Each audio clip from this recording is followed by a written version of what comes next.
Hello, I'm Ivonne. And I'm Carlos. And this is Ivonneplusone.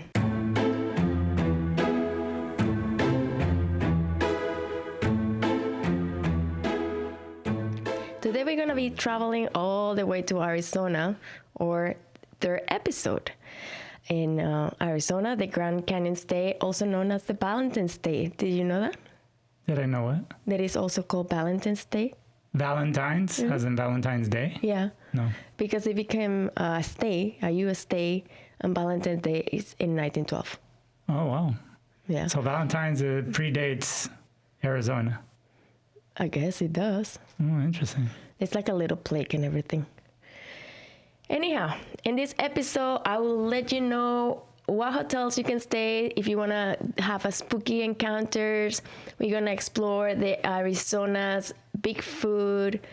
And we also going to go to a former prison where you might be get yelling at by some ghosties. All right. Are you ready? Sure. Okay.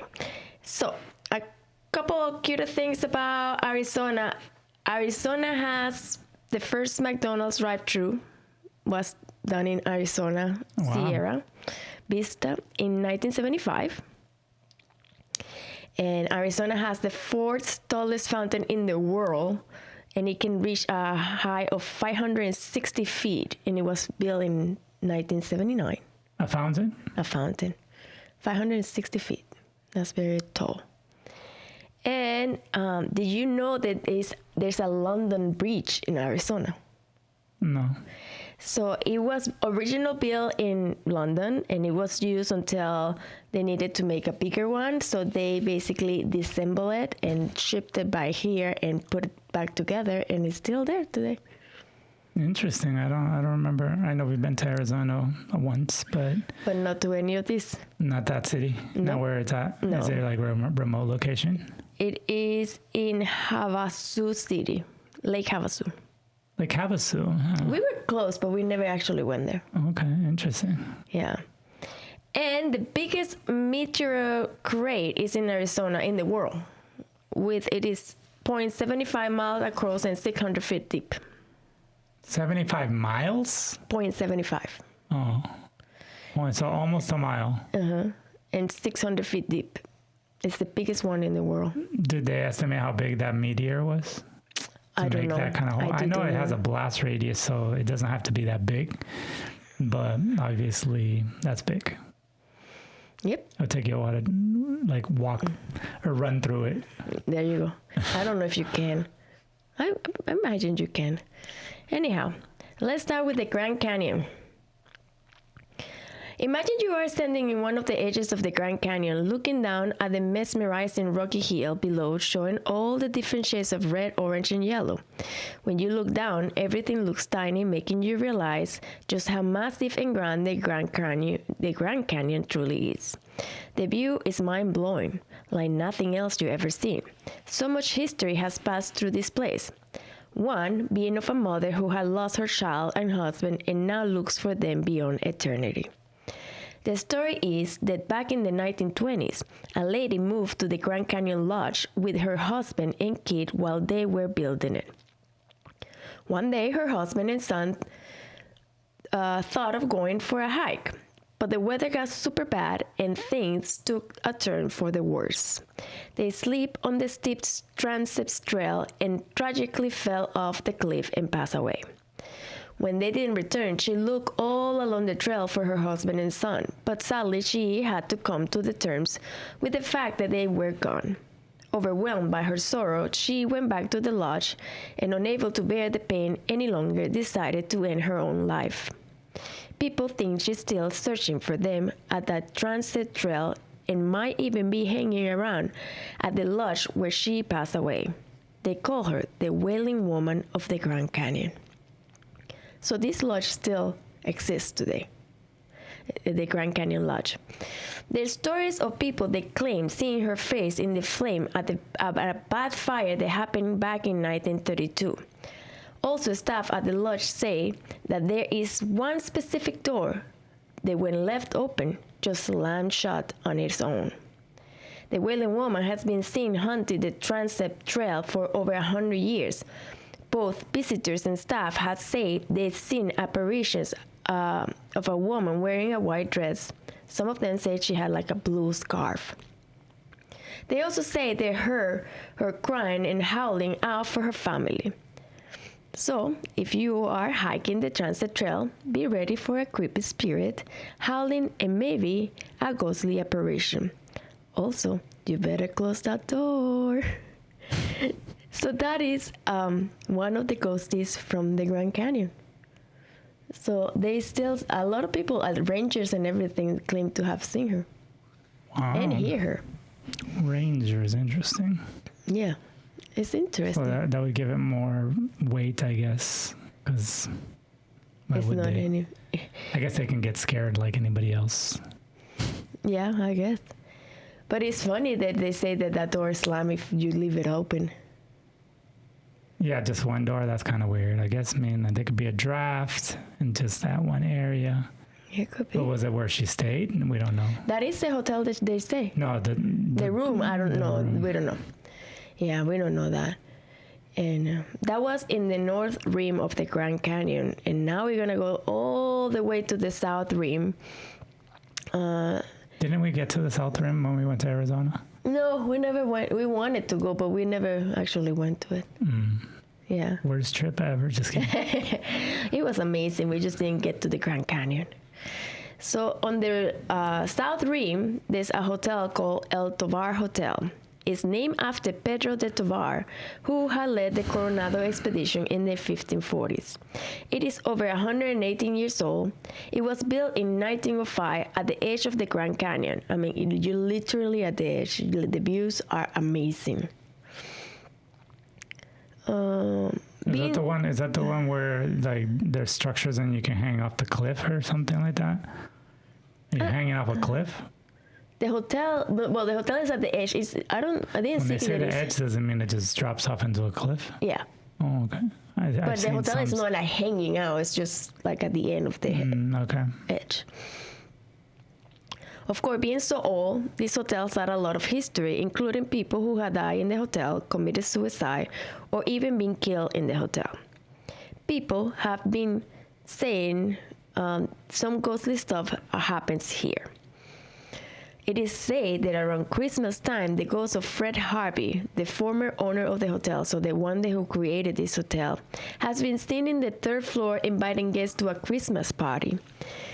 He's said to be a gentle ghost. There is also a painting of him that some guests swear his eyes follow the people. Where did we see that? Disneyland? Yeah. Okay. I was like, I know I've seen that before. So just imagine you're saying that he's said to be always in the third floor. A lot of people have seen him. They like passing like in the attire from like the early 1900s, passing invitations for a Christmas party. You really liked his hotel? I guess he did. Now in the parking lot, there's a little plaque. Okay, plaque. If you go around the internet, there's a lot of people who claim that it's actually a grave, but it is not. It is a plaque honoring Plaque. Pearl A. Ward, who was the contractor who built the hotel. He died in California, where he actually buried. However, the spooky part is that people have seen a lady dressed in black, like in a hood, that walks around and always stops at that plaque and stays. Plaque? Yeah, the plaque. How many times I have to say it? There you go, plaque. And I won't say it anymore. Okay. So what happened with the plaque? There's like a dark figure, like a lady dressed in black with a cape that always go around the hotel and stops there. And then she keeps going. For no reason, we don't know. For no reason. But it's not an actual grave. It's just like Maybe that was her morning routine. plaque. Okay, guests and staff had also told stories about hearing footsteps in the empty hallways, doors opening and closing by themselves, light turning on and off on their own, waking up at the night, seeing a black figure hovering on the bed, feeling like they are being held down in the bed or touched by a cold hand. They also have said that they feel like someone's watching them when there's nobody around. Now, I want to share this story written by Julia Burns on hauntedplaces.org. When I stayed here a few years ago, I awakened one night to see a man standing by my bed looking down at me. He was so clear and solid, I thought it was an intruder. How they had come into my room. He was a man in his 70s with thinning gray hair, a craggy face, and wearing a plain long-sleeved shirt with an open collar. His arms were hanging to his sides and his head was tilted down. As I said, looking down at me, I blinked and he was still there. I screamed for my husband, who woke after my second yell at him. I didn't think ghosts until it just disappeared in a blink. My husband insisted it was a dream, but I was oriented in time and place, and I was looking at the actual room around him. Was it a dream? Possible, I guess. A ghost? I think it was. I really do. So, this is the story of the El Tovar Hotel, where you will be met by his ghostly owner. That's cool. This is a nice one. This one is like He a wants lot. you to come this one. Yeah, and I have found a lot of people tells about this particular hotel of the experience they have with the ghosts and paranormal stuff. So if you like that kind of thing, go stay at the hotel. First of all, you will have a beautiful view. Second of all, you might see something else. And if you do, send us an email at Ivonne+1@gmail.com. And tell us what it was.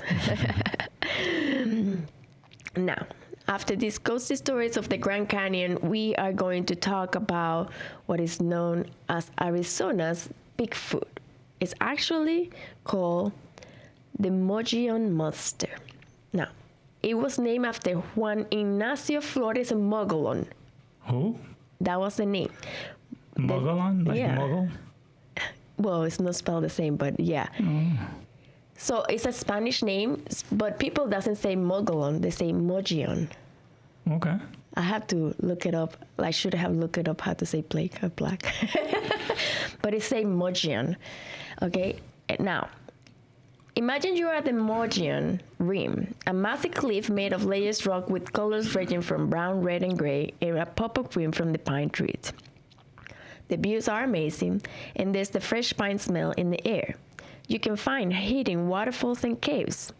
At night, the sky light up with beautiful stars. But there's a creature said to roam this place, a big, hairy monster called the Mogollon Monster. It's supposed to be over 7 feet tall, standing on 2 legs like a person, but definitely not human. Its eyes are said to be really big, maybe red, and wild-looking. Its body is covered with long black or dark brown hair, except the chest, face, and hands and feet. These creatures make piercing scream sounds and only comes out at night. So imagine you're camping there, because it's gorgeous, and all of a sudden you hear these piercing yells in the middle of the night. That'll be annoying. That will be spooky. I will be like, okay, let's pack and go home. It takes walking human strides and leaves behind huge footprints that are almost 2 feet long, and it smells like dead fish, scum, and moss. The oldest sighting goes way back to 1903, when a guy named I.W. Stevens claimed to have seen a creature near the Grand Canyon with a long white beard, no clothes, and talon-like fingers with claws. The guy even said, and I quote, "screamed the wildest, most unearthly screech." In the 1940s, a cryptozoologist named Don Davis was on a Boy Scout trip and saw this huge creature that he described as, and I quote, that's what he said, "The creature was huge. Its eyes were deep-set and hard to see, but they seemed expressionless. Is that how you say it? His face seemed pretty much devoid of hair, but there seemed to be hair along the side of his face. His chest, shoulder, and arms were massive, especially the upper arms, easily upwards of a 6 inch in diameter, perhaps much more. I could see he was pretty hairy, but didn't observe really how thick the body hair was. The face head was very square size and square up chin like a box. end quote. There is also sightings by the White Mountain Apache Nation. People there have seen it looking through windows, walking tall, and taking big strides. So this is Arizona's Bigfoot creature. Seems to be a repetitive thing. I was telling, like now that I'm looking, there's like a version of Bigfoot in almost every state they have looked so far. It's have a different name because they name it based on the region they have found it. But it seems pretty similar to me. Maybe the hair is different, but let's see. Let's see if there's one in every state. So far, has there been one in every state? We did one in Alabama, Alaska. Did we do one? No, I think there might be one in Alaska, but I didn't cover that. We did the lake, Iliamne Lake Monster. There has to be one in Alaska. Yep. So the next time you are in the Mogollon Rim, be ready to see a big, hairy, smelly mystery lurking in the woods. That smells like fish or something. Like Dead. musk, fish, and skunk. Okay, I've never heard of that. Yeah, me.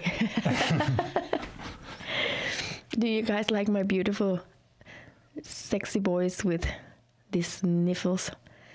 Okay. The last part of ghosties, we're gonna go to a little prison. Sitting on the bluff overlooking the Colorado River is the Yuma Territorial Prison. It was built by some of the prisoners themselves, and it opened in 1876. It worked as a prison only for 33 years. When inmates were moved to another facility in Florence, Arizona, due to the prison being overcrowded. It was a co-ed, so there were male and female together in that prison. So a party. Yeah, hey. I don't know if they kind of separate them inside. I'm not sure. After the prison was moved, it was used by a high school. So imagine people left the prisoners who a lot of things happened in that prison, and then you are in high school and you had to go to class there. They used it as a high school then after? They used it as a high school. Who comes up with this stuff? I don't know. After that, it was used as a hospital. Then during the Great Depression, people without homes were using it to live in there. Okay. Then on the World War II, it was used, the guard tower was elevated, so they were using to kind of try to see if there was somebody trying to come and get them. So this prison was nicknamed the Hell Hole of the West due to the scorching high temperatures up to 120 with no air conditioning or anything. And the fact that the cells were open to the air, exposing the inmates to the heat, snakes, and scorpions. However, the local people call this prison, like the people who live around them, they call it the Country Club of the Colorado, because it had amenities such as electricity, ventilation, and hospitals, a 2,000 book library, literacy classes, and a prison band, which most people didn't have back then. You better not misbehave though. If you did, you will be rewarded by being taken to the dark room, which was a room that measured 10 by 10 feet with only one tiny hole in the roof for ventilation. So during the daytime, you will see a little bit of light coming, but at night it was completely black, pitch black. So they will basically undress you onto your underwear and throw you in there, and they will only give you all bread and water and nothing else. Now, it's like one of those sensory deprivation, kind of, but yeah, not forced, which is kind of like torture. So they will put shackles on your ankles, so that adds to the experience. And some people say that snakes and scorpions will fall through that little hole in the top, but some people say the guards will actually throw them down to kind of torture them a little bit more. We don't know. Okay, now I'm lost here. Now, over the 3,000 prisoners that were incarcerated here, about 3,000? Yeah. Okay. About 111 lost their lives. There's two parts. One says it's 111, and then another part says 112 because there was a prisoner that was being transported to the prison and he died on the way. So some people count him, but he actually never made it to the prison. He died before he got there. They died for several things like diseases such as tuberculosis, suicide, prison riots, and attempted escapes. So most of them were buried in an old cemetery that is like basically down the hill from the prison. Mm-hmm. So there's belief that there's certain inmates that never truly departed and continue to linger within the prison. Both staff and visitors have reported witnessing ghostly apparitions throughout the prison. The main cell block and the dark room are said to be the most haunted. There is a nice female ghost that sings in the morning. Sometimes you can even hear music being played. There are stories of light flickering on and off, things being moved, and one time someone claimed they saw some coins flew out of the gift shop registry and landed back inside the drawer.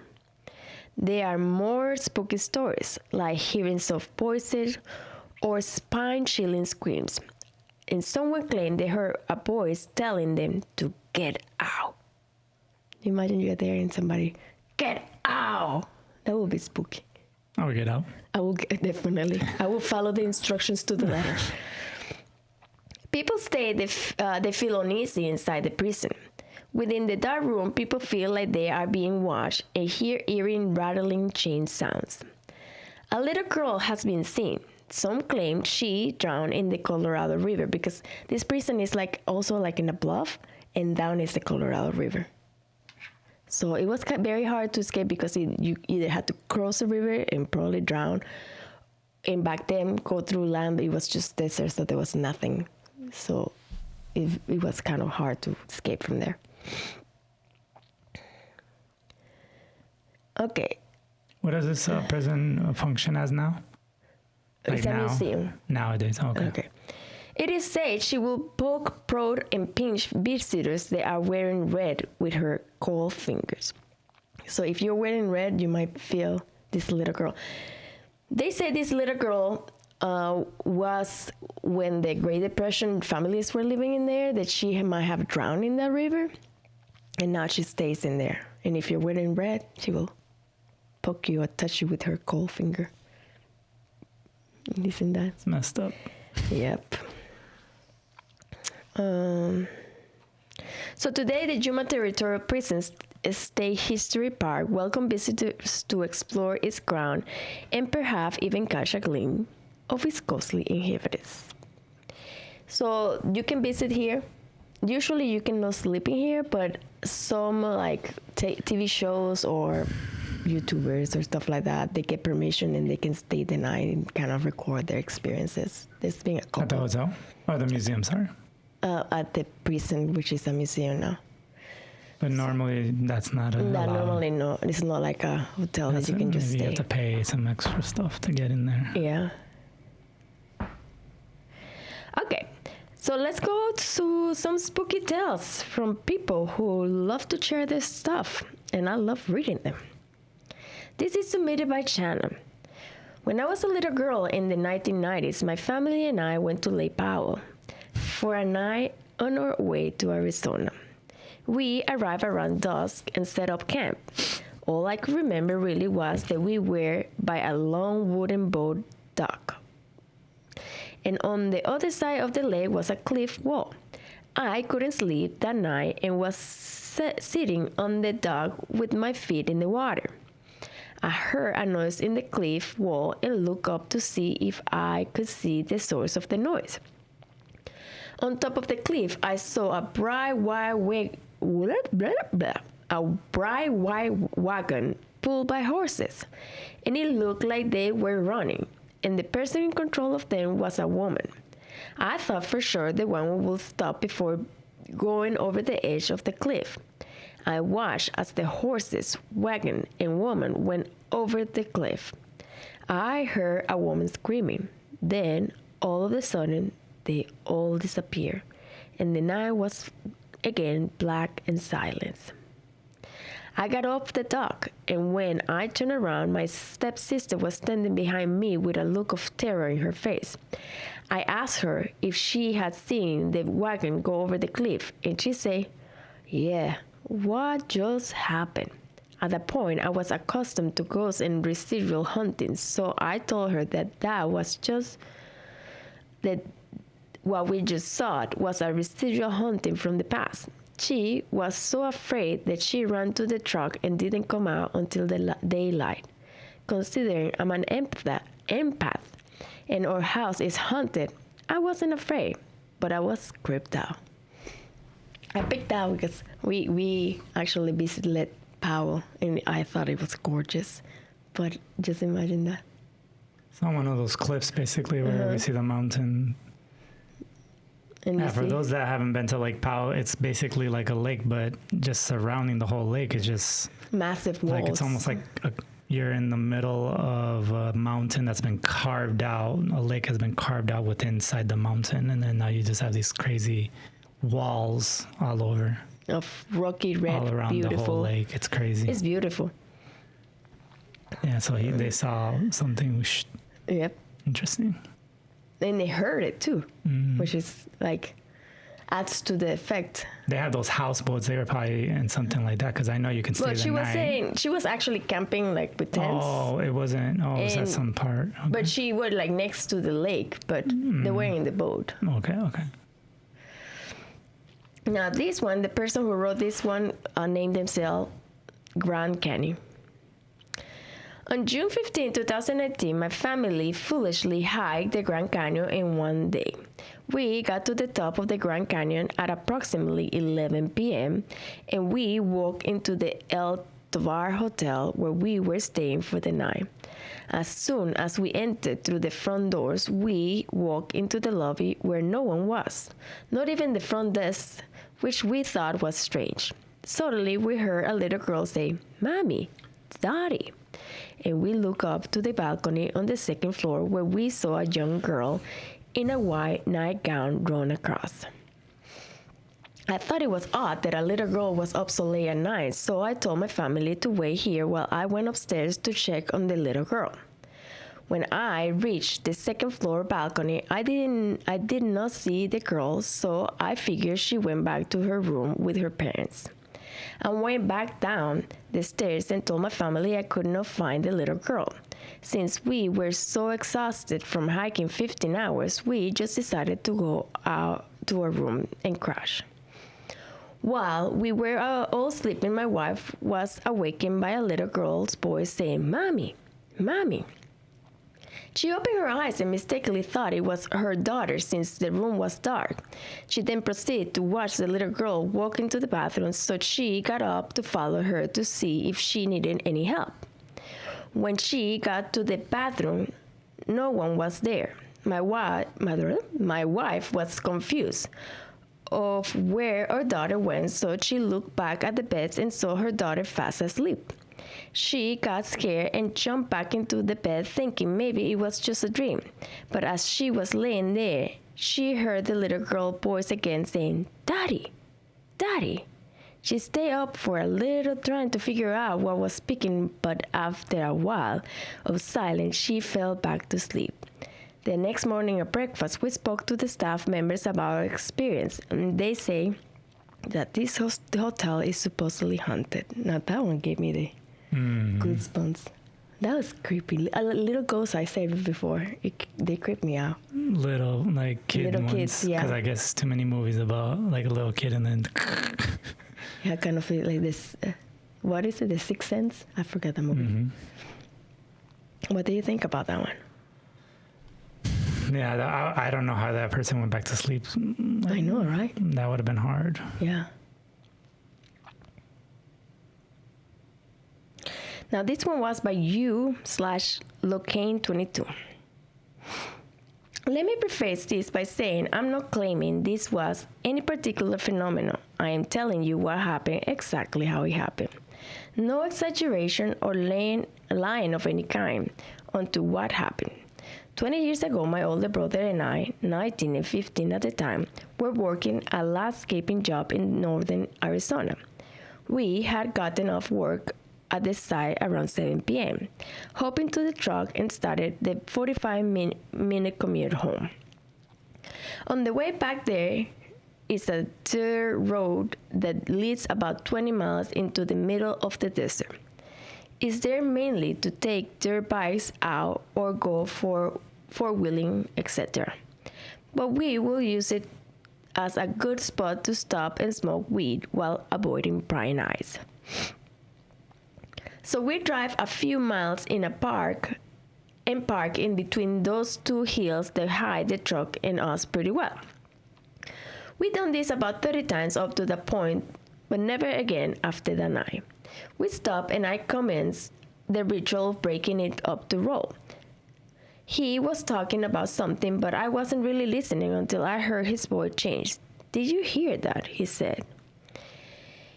We both listened and I heard a strange high-pitched, tiny sound for a split second and then suddenly complete silence. The desert is actually a pretty loud place at night. I remember realizing that when that sound was gone. As we sat there for maybe 5 more seconds, my brother Gabs started the truck and floored a rapid succession. We are flying out of the desert now, and I'm bouncing like a ball from his reckless driving. I'm asking him, "What the F, man?" And we go, but he says nothing. We hit the street and then lights of a passing car showing his face. He is pale and completely wide-eyed with his mouth open. I got scared at seeing so much fear from him and just sat there waiting for him to stop. He finally stopped at a McDonald's parking lot when we got back in town. He started crying. I just pat him on the shoulder and waited. After a few minutes, he asked me if I remember. "Remember what, man?" "We were in the desert for like 5 minutes before you went flying out like a crazy a-hole." He looked at me and started sobbing. He said it had me and he couldn't do anything. He said it took me. At this point, I started putting some things together. It was quiet out, no cars. Looking at one of those billboard clocks and see it was 11:11. My brother told me something had grabbed me through my closed passenger window. He had went for the pistol when he suddenly was frozen and couldn't move because the thing told him that if he didn't stay right where he was and waited, that I will die and he will be next. He said he felt it in his heart to be true. The thing that had me was very tall and thin with huge black eyes. He said he doesn't remember anything else about it, just tall and thin with huge black eyes. He sat frozen in absolute terror for hours while the thing disappeared with me into the desert. Then suddenly, I appeared in the truck and he gunned it out of there. Over the years, I talked to him about it twice. He hated to even mention it. He is ashamed, I think, and still very afraid of it. He changed after this, always seemed to be less energetic and a little withdrawn. I wish it wasn't like that. Wish I could help. I told him he is blameless, and I thank him for getting us out of there. That's all I could do. What do you think? Scary. I would not want to be in that situation. It sounds more like an alien story than... Yeah, I think it was like an alien abduction. What's weird is that usually they try to calm you. They don't, from what I've seen and read, as I mentioned in previous episodes, that it seems like they're usually trying to calm the person, not like say, if you don't do this, we'll die or whatever. So that's kind of weird. It's different. But hey, I don't know, maybe there's some good aliens and some bad ones, or maybe it's an interpretation of the person on how they interpret the situation. Yeah. And when they say he told him to stay there, basically, the toll was like in quotation, like we You don't know didn't talk. exactly. Well, we don't know. usually it's all what do you Like call in that? your head. Yeah, Yeah. So it's telepathic communication usually from the one that I've seen, and I guess they can put images in your head of what they said, or maybe they can make a mistake and not do it right, like say the wrong thing, and make him be more aggressive instead of being like nice. But yeah, usually when the people are scared, everything is like negative. The whole story is negative. yeah. And then there's stories like where no, I felt calm, this and that, but I did feel violated. Like they had control over me, and I couldn't do And it. the person that's supposed to be taken, he doesn't remember anything. He says later that he sometimes considered to get under hypnosis to find out what happened to him, but at the same time he said, I don't remember anything, so it's better maybe leave it that way. But like, I don't know. What would you try to find I out? would want to know because I just want to know. And plus, I believe truly that even if you don't remember, it could still be a trauma that can hurt you in your life or whatever. Yeah. So rather just put it out in the open and try to resolve it. Yeah. Yep. Try to at least deal with the emotions. Mm-hmm. Yeah. He seems to be in denial, let's just say. Like, Yeah. I don't want to do it. It didn't happen if I don't remember it. So That's true. Okay, this one is by Altruitis. This happened to me, she said. My daughter was born with mild tracheomalacia, soft windpipe. The only trouble it ever caused was that she would make a whistling sound sometimes when she was breathing, especially when she was excited or upset. Fast forward to when she was about 4 months old and fast asleep in her crib one evening. Her older brother had the stomach flu that day and he had been throwing up. We thought the baby hadn't caught it, but a little while after we put her to bed, we suddenly heard her softly sputtering on the monitor, then silent for a few seconds, then a huge loud wail, which made both my husband and I run even faster to her room. By the time we got to her, she had fallen eerily quiet again. We thought she was gasping for air, choking, unable to clear the vomit from her throat or get a clean breath. Even after we picked her up and cleared her mouth, she continued to gasp. She turned blue, then gray, and as I drove with her quickly to the ER. She partially recovered by the time we got there. They gave her O2, chest x-rays, then a clean bill, and we left.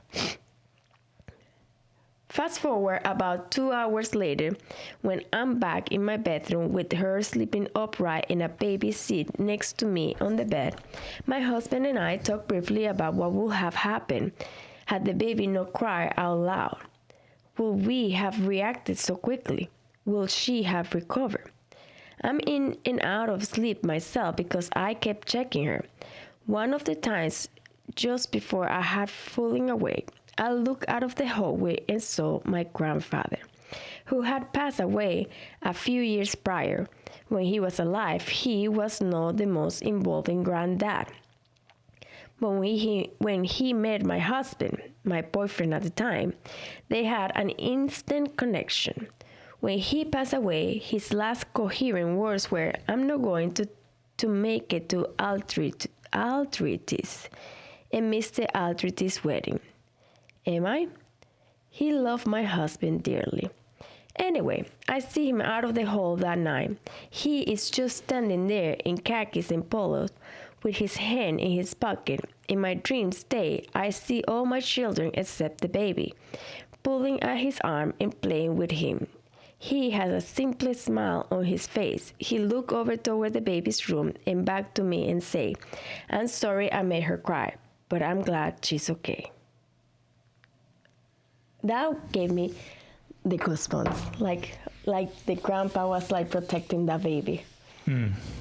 Isn't that awesome and scary at the same time? yes. That is beautiful.